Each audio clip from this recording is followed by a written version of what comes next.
ने जो हिस्सा लिया है, एक जो संदेश दिया है, उसके लिए भी मैं आपका स्वागत करता हूं।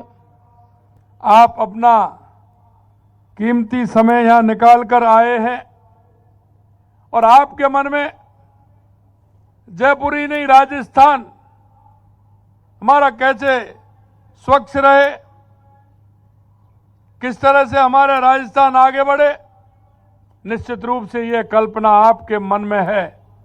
मैं आपको विश्वास दिलाना चाहता हूं कि आप जिस कल्पना और जिस भाव से आप चाहते हैं कि हमारा जयपुर स्वच्छ रहे, सुंदर रहे, हमारा राजस्थान स्वच्छ रहे, सुंदर रहे, आगे बढ़े, हमारी सरकार पूरी तरह से आपकी भावनाओं का सम्मान करते हुए हमारी सरकार पूरी तरह से काम करेगी। और आपने देखा है आज का ये अवसर उपलब्धियों का उत्सव मनाने का भी है और अपने संकल्पों को और मजबूत करने का भी है। उत्सव इसलिए क्योंकि आप सब प्रदेशवासियों ने अपना भरपूर आशीर्वाद देकर हमारी सरकार को सेवा का अवसर दिया था और आज हम कह सकते हैं कि उसके सफलतापूर्वक 2 वर्ष पूर्ण कर लिए हैं। आपको पता है कल 15 दिसंबर है। कल हमारी सरकार ने 15 दिसंबर के दिन शपथ ली थी और आज 2 साल पूर्ण हुए हैं। मैं आपसे कह सकता हूं कि 2 साल के अंदर लगातार हमारी सरकार ने हर क्षेत्र में काम किए हैं। और संकल्प का दिन इसलिए क्योंकि आज हम स्वच्छता के अपने उस महान संकल्प को और अधिक मजबूत कर रहे हैं। उसके लिए हम एकत्रित हुए हैं।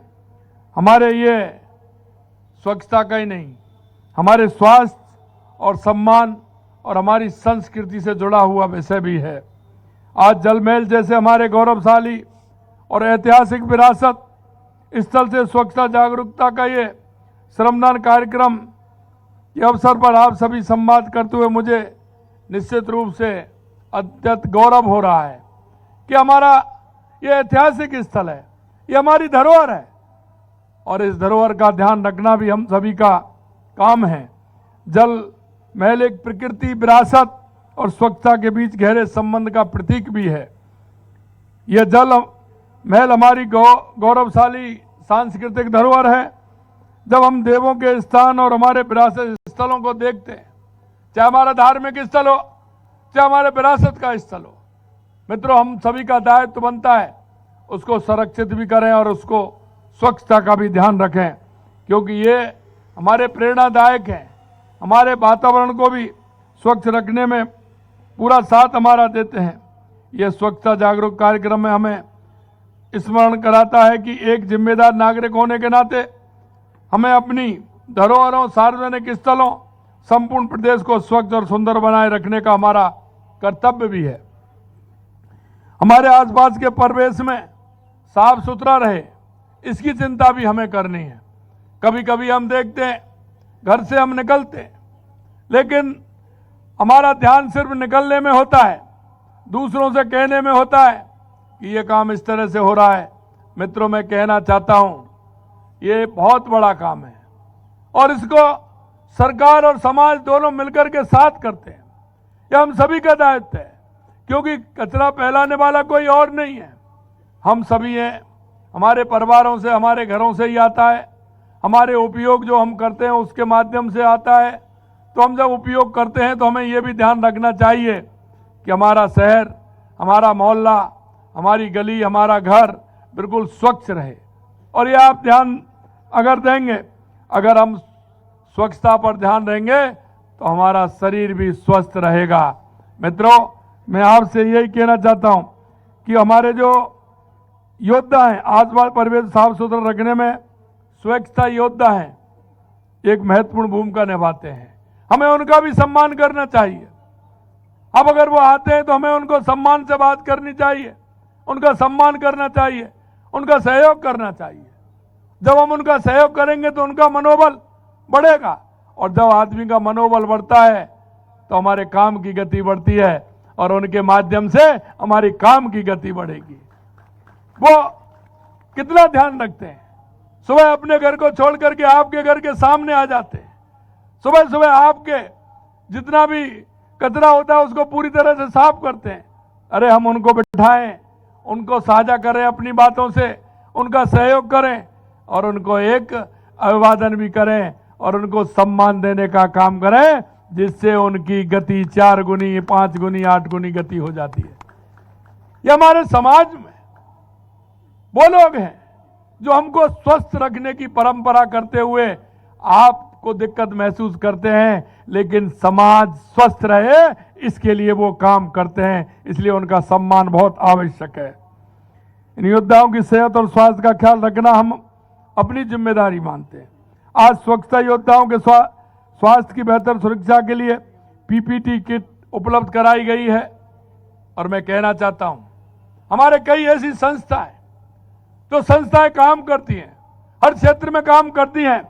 मैं आपसे कहना चाहता हूं मेरे भाई और बहनों, उन संस्थाओं के माध्यम से समय समय पर हम उनसे बातचीत करते रहें, उनको आने वाली समस्याओं के बारे में भी जिक्र करते रहें, जिससे कि उनको किसी प्रकार की समस्या नहीं आए और वो हमसे क्या सहयोग चाहते हैं समाज से, वो सहयोग भी हम उनको करें जिससे उनका मनोबल बढ़े।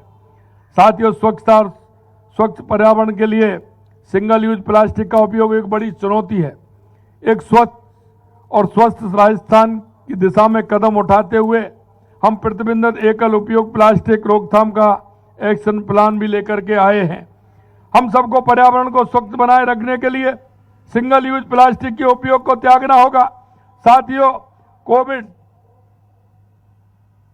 महामारी के समय जब देश मानव जीवन के साथ ही आजीविका के संकट से जूझ रहा था, उस समय देश के यशस्वी प्रधानमंत्री नरेंद्र मोदी जी ने एक पीएम स्वनिधि योजना शुरू की थी। आज मुझे सम्मान देते हुए खुशी है। मैं हमारी बहन से पूछ रहा था कि आपने काम कहां से स्टार्ट किया। मैं आपके माध्यम से भी कहना चाहता हूं कि समाज में इस तरह का हमारा अगर वातावरण होगा तो हमारे उन सभी भाइयों को जिनको आवश्यकता है सरकार की योजनाओं का, उसको फायदा मिलेगा।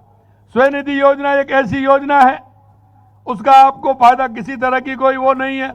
हम उसमें ब्याज मुक्त आपको ऋण देने का काम करते हैं और मैंने कई जगह देखा है ये स्वनिधि योजना प्रधानमंत्री जी की सबसे उत्तम योजना है।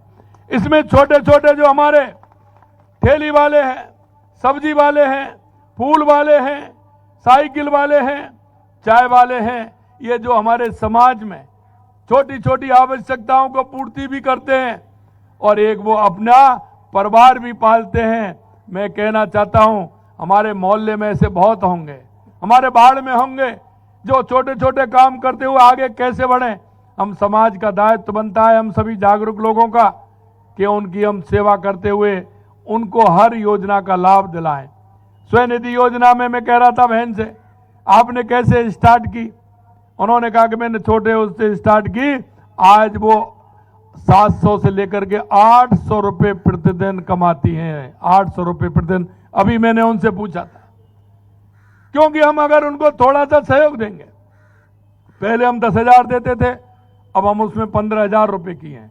हम 15,000 रुपये देंगे, उसका उपयोग लेंगे, 15,000 दे करके फिर हम उनको 30,000 दे देंगे, उसका उपयोग करेंगे, हम 60,000 रुपये दे देंगे। धीरे धीरे वो अपने काम को बढ़ाते चलेंगे और वो अपने बच्चों की परवरिश करते जाएंगे।